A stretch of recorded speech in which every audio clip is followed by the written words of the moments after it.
excited about the new guys that we brought in, and excited for the freshman class that we brought in. Talk a little bit about the linebackers behind your starters and first the example they set when the guys sit behind. Yeah, I mean, first of all, those linebackers, Jay Sean and Ernest, to start off, I think two of the best ones in the country. They're going to surprise a lot of people, which is par for the course. But I feel like we got a good nucleus of guys behind them that can really challenge and push them. So super excited about those guys. What went into the thought process of bringing Amarion back, and he going to be playing wide receiver? Yeah, he's going to play wide receiver. He went to Ole Miss and reached out to people, and players. I heard rumbling before. I was like, listen, I can't talk to him, whatever. And went in the portal, and something we knew we wanted to pursue. So elite playmaker, fast. I mean, he's been working. He looks great. He's long, lean, but he's fast as ever. So we're excited about it. The 40 DBs coming in, how do you view them and their fit rate? Yeah, we'll see. It's a competitive culture. The depth chart is a ever-flowing organism that we just let ride, and just excited to see who wins battles. So it's great to have competition in depth. It seems like some of those guys are versatile. They can play inside or out. Is that something you guys like when you're looking at them? Yeah, I think we just try to find the best players that guys that fit us. That's the most important piece for us. Mason and Kenneth together, just talk about having those guys in there and what a big difference that makes. Yeah, I mean, obviously all the preseason hype, but we try not to get wrapped up on that because that really doesn't mean anything until we get to the field. So we know those guys are going to get pushed by the guys behind them, but those guys are setting a high standard for what their play is going to be like, so super stoked for them. What did you see from them this spring in terms of taking it to the next level? Yeah, I mean, they just try to define every piece of their game, whether it's pad level hands, footwork, movement in gaps, physicality, and they played obviously at an extremely high level, but they want to set the standard for what that play looks like inside. You mentioned Amorion. You had the second receiver. Do you guys feel better about where that position group is now? Yeah, I feel good about it. I feel really good.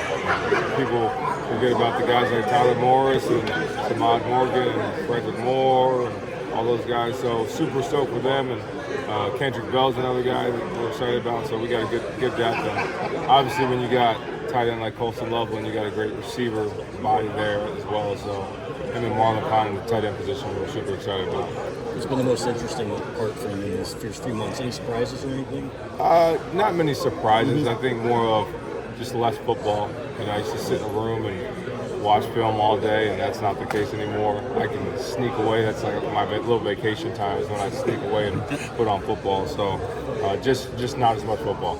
Usually when a team wins a national championship or even is just plays as good as you guys did last year, there's a lot of hype coming into that next year, but it kind of seems like a lot of teams around you are the ones getting the hype. Do you kind of feel like that allows you guys to have another chip on your shoulder like you've had the last few years? Yeah, I mean, people are going to say what they want to say, and we just kind of blank all that stuff out, whether it's good or bad, because people are going to like you a lot or they're not going to like you. So we're just going to put our head down, work, and let the process do it.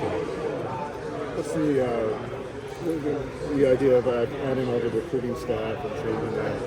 What's the goal there? What are you guys trying to do versus maybe? I mean, just we want more help. I have a different vision of what I want it to look like, and just different people having different details, and not going to put all the details out there, but just having more arsenal, more ammo in there to help us in the recruit. How much is getting that organized kind of? I mean, maybe create a delay. I mean, so far you've only had like 3 commitments, but I mean, you feel like the momentum is. I guess the infrastructure's in place now to kind of hit the ground running. Yeah, we just want to bring the right people in, so never in a rush to just have numbers and have people commit just to commit. So we want to make sure it's dissected the right way, make sure they get on campus, make sure we know who they are, and they know who we are. So that's all we're trying to do. Kenneth, I think you asked about quarterbacks. How comfortable are you waiting to find out who the starter's going to be? I mean, very comfortable. Yeah, I'm not going to answer any questions about the quarterback situation. So. Kenneth and Mason seem kind of like kindred spirits. These guys are pretty tight. Has they been that way since they got here? They have. You've seen them grow even more, but they've really tied in. They've really bought in just to the culture and who they are and what they want to be and what they want to, what their legacy they want to be. They saw guys like Blake Corum and Mikey and Chris Jenkins and how they become Michigan legends, and they want to do that too. And they've obviously put themselves at a high standard and high calling there now, but they've really taken it to a new level. But yeah, they've always been really close. Are they similar personalities? Yeah, I mean, they're both really laid back guys, relaxed. They're not overly like hyper, but when they get on the field, they're both, different. So How's Rod Moore doing, and do you expect him back at all during the season? we'll see. He's doing great though. He's doing great recoveries, ahead of schedule, and so we're just super excited that it went the way it went, and that we can handle it. So super excited for him, and we'll see what happens.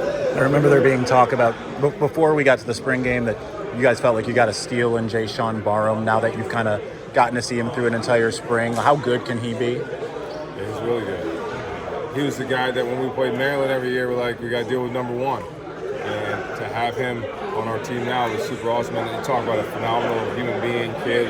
Doesn't say anything, he just puts his head down and works. And when he's on the field, you feel him. So super stoked for him. Who are the guys behind them that are pushing for time?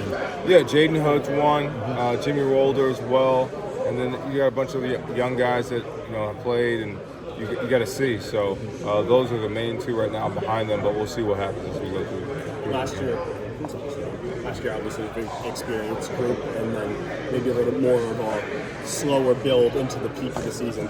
Maybe a little more the opposite this year, not quite as much experience. And I wonder, what are the similarities, the differences to just sort of how you ramp into the season that starts with? Yeah, I mean, I think every team's different. You go back to 21 when we were a younger team, and we had less experience, and we were pretty good. So it's about the work we put in now. The guys are there working now, and I'm just happy for them because they're back in their home, or they've all been home. They've all got time with their families, got a little break, and now they're all ready to just get to work and put that forward. We know you guys say equal respect to all the opponents. Is there knowing, and when you look ahead at the schedule this year, is there a little more there? I mean, defending a couple of teams that are in the playoff, big great brains. We know we got a great schedule, but we're not going to look ahead and make one bigger than they're all as equal value. So we know the standard of the team we have to beat down south, and we always express that and work for that. But every team every game is a big game, so we're going to treat every single like that. When you're replacing the entire offensive line, how much is ability an advantage for a quarterback, I guess, when you're trying to kind of integrate it? I mean, we just want the best quarterback. It doesn't matter if it's mobile or not. We're always want a mobile quarterback, but we want the best quarterback. So that part's not. We just want the best guy at the position. How's Jack progressing? Is he getting better? Yeah, great. He's throwing. He's full speed and he's rolling. So he looked good. Saw him a couple of days, just peeking out my office. Saw him throwing a little bit, and he's up to speed and he's ready to go. Can you speak to the decision to promote Kurt Campbell just to oversee him? Who saw him and why you felt like he was the right guy? Yeah, I mean, the past 2 years, obviously calling plays. Kurt was right there with me as an analyst. My first year and then my second year as a quarterback coach, and he's in my mind, and he thinks like me. He's very creative, very innovative, extremely knowledgeable about the game, run and pass. So, and he's a guy I feel like I can trust to run that offense and run the staff and be the head coach of the offense. So super excited, and he works his tail off. I mean, we won the national championship, and Kurt Campbell's in there yelling at the screen the day after. Because somebody's route depth wasn't right. I said, Kurt, go home. We just won the natty, bro. So that's the type of guy you want. I'm sorry if you would ask this, but I'm taking Detroit. But with Manning coming into Michigan, Tamaj going to Michigan State, kind of the swap of players, obviously college football was built on the back of those rivalries. Do you think kind of the transfer portal is going to change that, or how does that impact? Because obviously both players are flag from respective fan bases. Yeah, and I heard about it. I didn't see any of that because I don't really read the Twitter sphere and internet and all that. So, but we're happy we got Jaden. He's a really good player. He's an all Big Ten player, so super stoked for him. And excited for Samaj. He got an opportunity he felt like he wanted. So good for him and all the blessings for him. But I think the rivalries are still alive, and there's respect in all of them, but they're still alive for sure. Sharon, the non-football part of your job you were talking about, you've been traveling around meeting with donors. I guess what's the goal of that, and how have they been going? Yeah, they've been great. I just was in one last night in Chicago. Okay. So it's nonstop, but it's great. You get to meet the alumni base, the people that have supported Michigan far longer than I've been there. So I'm just it's just cool for me to meet a lot of those guys and women that have supported the university. And my main message is like everything for the players. Not concerned about me, not concerned about anything for me. Just as long as we support our players and everything that they need, I'll be happy. Is there good momentum there, given the national championship? Oh yeah. Jim is obviously a big proponent of revenue sharing. How do you Yeah. feel about the potential that's coming down the Yeah, pipe? I feel great about it. I always agreed with him when he initially brought it up, and it should have happened a while ago. So we're super happy that it's going to happen. There's obviously a plan. You have to a process of going through. It's got to go through courts and go through different things. So, but we're stoked for it. We know about the first four on the defensive line. What do you like behind them? Yeah, I mean, you just got really good depth. You got some younger guys, but then you guys that have played just haven't had that breakout. TJ's a guy he's going to have a great year, and he's watched the great edges in front of him, the Aidens, Mike Morris's, Jalen, and Braden, and they all kind of do this whole same process of just put your head down and work and great nutrition, take care of your body. You see them every day stretching, doing yoga, doing different things to make sure their body and then their mind is right. And, he's followed the same thing, so super ready for him to break out and have a great one. He had a great spring. There's times where like, man, this dude's he's just wrecking practice sometimes. So it's cool to see a kid like that who you've seen watch and grow and mature in the process. Who are some of the other young guys in there on the tackle and edge? Yeah, Eno Etta is a dude that's been really good. Trey Pierce has been really good. Amon Kumba, he's a guy that really just started playing football, but he's going to be really good. And then some of these freshmen, I don't know if they're going to be playing or not, but a guy like Dom Nichols has come in and he's had a really good spring. I'm excited to see the guys that just came in like Devin Baxter and Lugard and watch those guys, but those guys have done a really good job. You're kind of in a unique situation with Michigan, obviously coming off of a national championship from the beginning. I know you were with the team before, but how is it different stepping into a head coaching role with a team that's coming off of that with all the pressure and expectations versus like going somewhere else and being like a year one head coach, kind of like Jonathan Spence? Yeah, I mean, for me, I never really want anything but to be in a situation that challenges you. And for us, it's just another chip on our shoulder because people are just going to say what they're going to say about the schedule and this and that, and we just block out the noise and go to work. So I'm just happy because I'm at Michigan and I love this place. I love the people. I love the alumni. I love the students, and most importantly, I love our players like they're my kids. So I'm just happy that I can lead this program. Do you welcome a difficult schedule? I mean, the non-conference is a little more tough than it's been previous years. Yeah, I mean, love it, need it, want it. We want competition, and it just makes you better. So that's all we want. Is Amir Holland or Josh Wallace type, do you think? What have you seen? Yeah, you know what? It's funny you say that. His personality is just like Josh. Really? It's like just a very humble, great kid. The first thing he said when I talked to him was, "Coach, I just want to help you win another championship." And when you have kids like that come in the building, it means a lot. So he gets it. He's a great human being, great family. So super stoked and ready for him to impact our team. What does Wesley Walker bring to the table? Yeah, experience, physical. Dude loves to tackle and hit. Really good cover guy. I think he hasn't let up a touchdown in his career there. So he's just a dude, and then he's a leader. Like you can tell he's a leader. You go back and look him up. Like all the media days, he was there. Anytime they had media with players, he was doing it. So it's a pretty cool thing that somebody else was doing that. So that's what we try to bring to the program, guys like that. You said you were at that dinner event in Chicago, but we were able during that dinner to just take a breath, relax. Yeah, I got to hang out a little bit. Got a pool backyard and hot tub now, so I got to sit back there and swim with my 4-year-old and my 1-year-old, just splashing around, family. So it was great. Had a little food, watched Moana. Saw Moana Part 2 is coming out in November, so all the kids, there's a plug for you there, but that was good. It was good. Isaiah's favorite movie. Really? I just like Disney stuff. It's a great one. It's good. How much is the portal? Thanks, guys. When you're going in the portals, it's instantly back versus also even now sometimes getting a guy for 2-3 years down the line. I mean, just best player, but best fit. So whoever the best fit is and the best player for our culture and who we are, that's what we're going to do. Is that the same approach for OV season the next and continue? Absolutely. Yeah. Yeah, Your mentality. yeah, same thing. I mean, just we're going to find the best players that we can to fill the spots that we need, and guys that fit our program that are continue to stay aligned in the way they do. How have you seen Jair mature, and what do you expect from him? Yeah, I feel really good about Jair. He's just taking a step. You don't get better at football by playing it. So he really did a good job last year, made some really big plays and made some big things. And in the spring, he just really took that next step and trying to challenge for that spot. So he's going to be a guy that's going to play a lot of football for us this year and years to come. And he's just taking that next step, really learning the game even more. So being in the room with Mikey Samso will do that to you.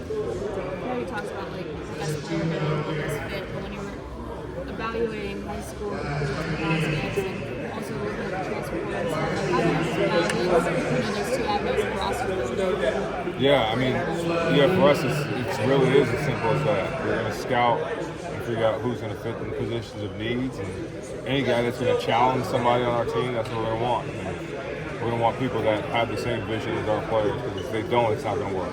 How do you sell that, Dave, where guys are transferred for money and playing time and everything else? How do you get guys doing that? You guys do what? How do you land guys doing that with that sell? Yeah, I mean, it's pretty simple. You got a whole bunch of talented guys on your roster. You want to be really good, you're going to surround yourself with talented guys.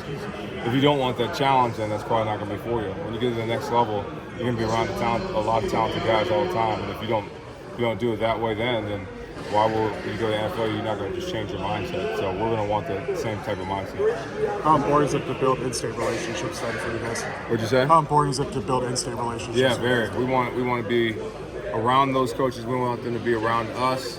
We want to know everything about every prospect that's in the state, and make sure we're recruiting them as hard as anybody in the country. How do you feel then just to speak in front of this crowd as head coach for the first time? Yeah, it was cool. It was awesome. Super stoked to be around here. Obviously been in the state now for 11 years. At Central before, and this is year 7 here. So I've been in this camp and been seeing the evolution of this camp and how it's gone. It's done so much for the community. It's done so much for just the country in general and recruiting. So just, it was a cool experience to happen. What did you want your overall takeaway to be for these campers? Yeah, I just want to see kids work hard and, take the process day by day, take the process skill by skill, and make sure they just do everything they can to get better. And, I want our staff to go out there and evaluate these guys and be thorough with their evaluations to see if there's anybody that can help us. Do you think Detroit strongly this year? This group has what it takes to win the national What'd you say? championship. Do you feel as strongly right now as you maybe did last year that this team can win another national championship? Yeah, last year at this point, I feel the same way as I do now about the team that we had last year. You go into a training camp, you go into summer, you go into training camp, and you go put your head down and work. And your goal is always to do that. Are you going to win a national championship every year? You hope so. But our goal is to just win every game. And we're going to try to do that every single way possible and go through the process of doing that. So we're not going to look forward on what game's here, what's in this game, win this game. We're just going to take it day by day. Right? You only can take one step in front of the other. Only person that flies over mountains is Superman. He's in comics, so that's not us. So we got to take a step at a time. I think Detroit was the most well-represented city in the NFL the last couple of years. I mean, can you talk about the quality of players in Detroit and how much are you feel like you're making a lot of inroads? Yeah, I think that what you find is blue-collar, tough, hard-working people that love the city, that love Michigan. So that's the biggest thing we're looking for, is those type of guys and those type of players and those type of people. And it's cool to watch Detroit. It's cool to watch the Lions and the different teams, the professional teams that have success. It just feeds off of us and lets us feed off of them. How much did you recruit that area? I mean, I know you've done Chicago a lot, but I mean, just like even going back to your CMU. I did a good bit when I did more at CMU than I did here. I did a little bit here, like when I was here. Part of Will Johnson and some of those guys. So I did a little bit of Detroit, and then as my roles got bigger, I had to expand out to different places. What's your expectations for Will this year? Man, to be the best corner in the country. Dude just doesn't stop working. I gotta tell him sometimes, bro, you gotta chill, man. You can't just keep it. So he's not satisfied with anything. He's not satisfied with hype. He's not satisfied with any of that. It's cool to be around those type of players, because usually you're pushing those players to be great. And when you have a guy like that who has all the hype around him, who has all the postseason success from last year, and he's done it at the biggest stage, and he's made plays, but he doesn't care. Like, he just wants to work and get better. So that's, for me, it's just cool to watch that. I'm just here to support him in any way I can. How's that workhorse mentality that he have kind of, pass on to other guys that are in the room with him or other guys even on the team? Just to kind of like, Yeah, it's a contagious energy that everybody in the building has. Like everybody works. Just everybody works. You'll go out, you'll go walk by downstairs, and there'll be a quarterback in there calling with receivers. There'll be DBs in there. There'll be D linemen. There'll be O linemen. There'll be running backs. I mean, everybody just works. So it's not really something you have to say. It's more of like, did you go get your extra work today? And it's not us saying, it's the players calling each other out. So it's something that's been built. And, we're just here to support it in any way we can. Sometimes you just got to pull them back. And that's the thing that we have to do. What stood out to you from the film of the spring game after you watched it? Yeah, it was awesome. It was, it's cool to watch our players in a game-like simulation situation. So we've done a lot of like, situational stuff, and when we scrimmage, we get physical and we hit, we tackle. So that's what you want to see. You want to see that. You want to see people hit. You want to see people run the ball, catch the ball, and tackle. So it's good to see that, and just super stoked for the next step. When you're weighing position battles, where do you compare the game compared to the rest of the spring? The game is just limited snaps. There's some position battles that we definitely had that we looked at and like, okay, well, this guy took a little step forward, this guy took a little step forward, but you got fall camp. Fall camp's a whole different animal. So there's no position battles that are done right now. Position battles, like last year in the O-line, there was guys changing during game weeks. So everybody's competing all the time. So you can't keep anybody comfortable.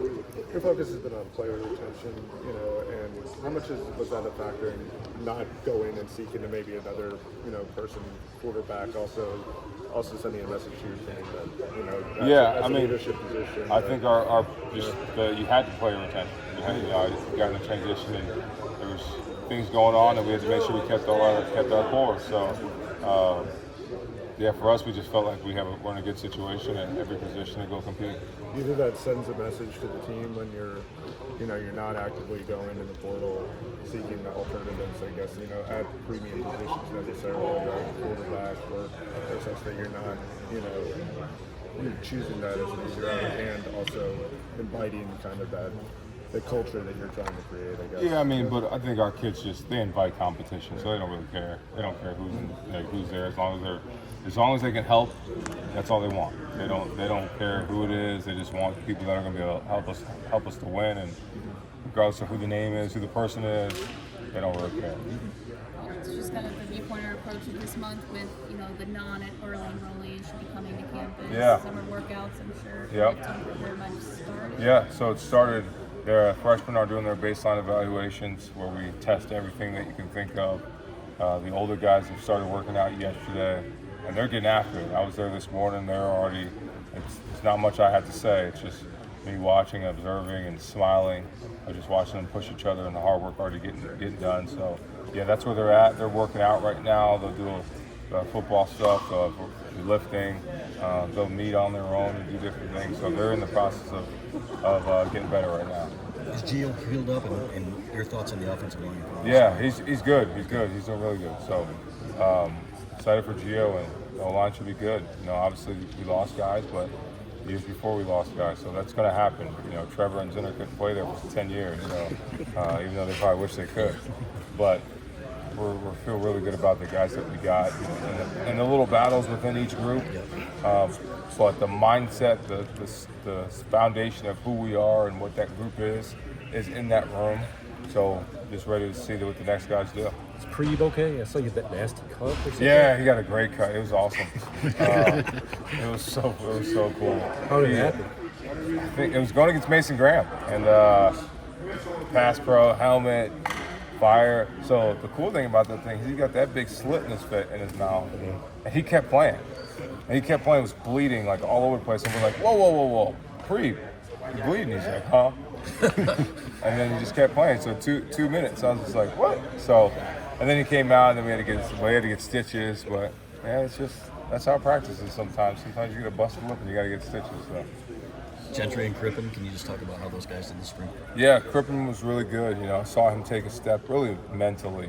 That's really where he needed to do, because physically he could do it. So mentally, just calming his mind down. He's really good at that. And then Gentry is really good too. We played him in multiple spots. So obviously we play guys in different spots. We don't want to harpoon ourselves and put ourselves just in, hey, you got to play here, you got to play here. So move those guys around. It was really good for him. And all those guys got valuable experience last year because a lot of games, I mean, they played 9 games last year. So they all played in games and big-time games. So ready for them to take the next step. Nick Saban said that you guys were the best coach O-line in the country. What did that mean to you, and what's your confidence in Grant to kind of keep that going? Yeah, I didn't even know that. That's Said it during the cool. draft, yeah. Okay, that's cool. I saw something about like JJ, and I didn't even hear that comment, but that's an awesome statement from one of probably arguably the best college coach in college history. So, and I've had the chance to talk to him about a couple times just about head coach life and things like that. So it means a lot. It means a lot to me. It means a lot to the players.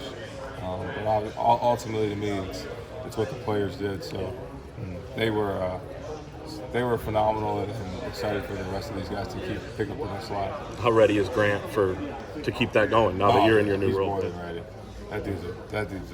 He's a beast. Yeah. I mean, he'll be a head coach in about a couple of years too. So he's a phenomenal for a guy that's his age.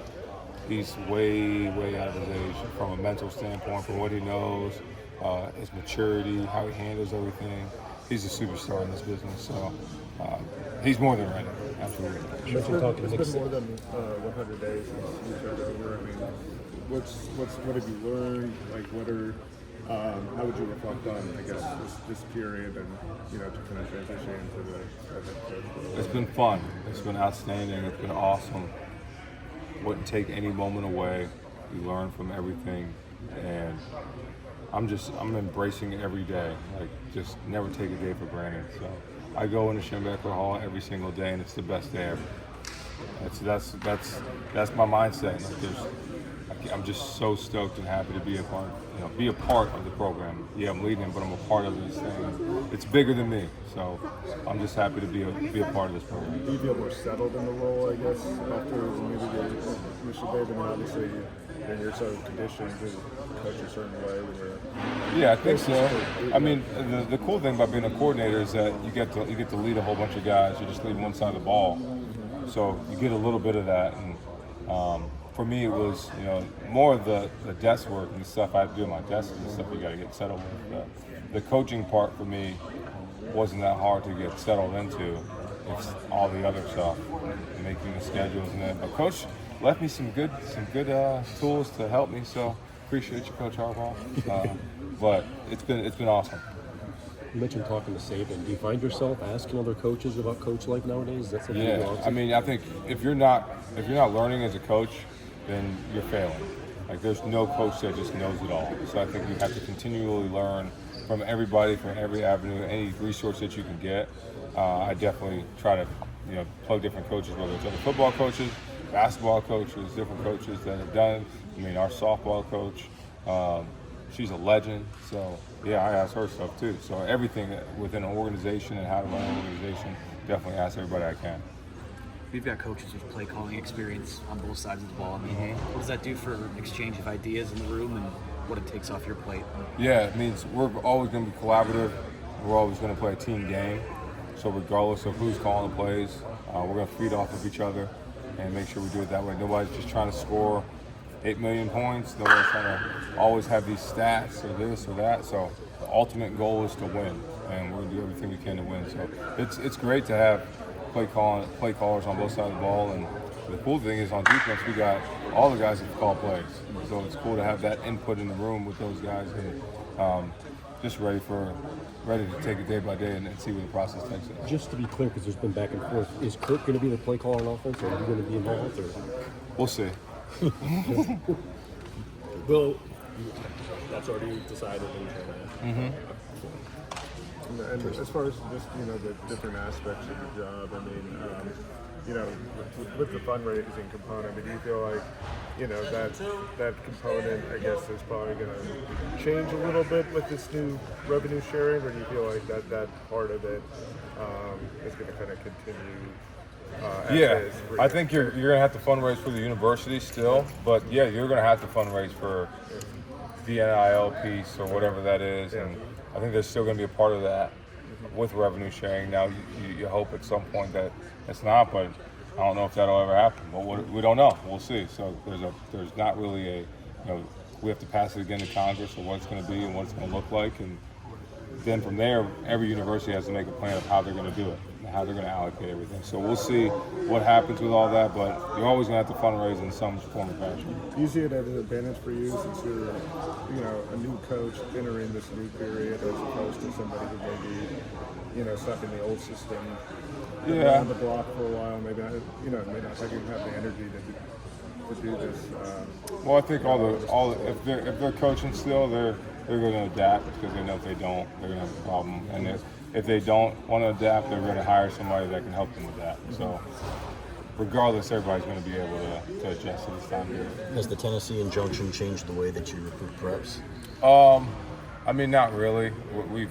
We've seen what happens, but we're going to still try to commit ourselves to doing it a certain way. Obviously, you have to adjust and have a plan, which we have, and doing different things to adjust our plan and our tactics, but not going down the road of other schools and other ways to do it. Thanks, Coach. Awesome.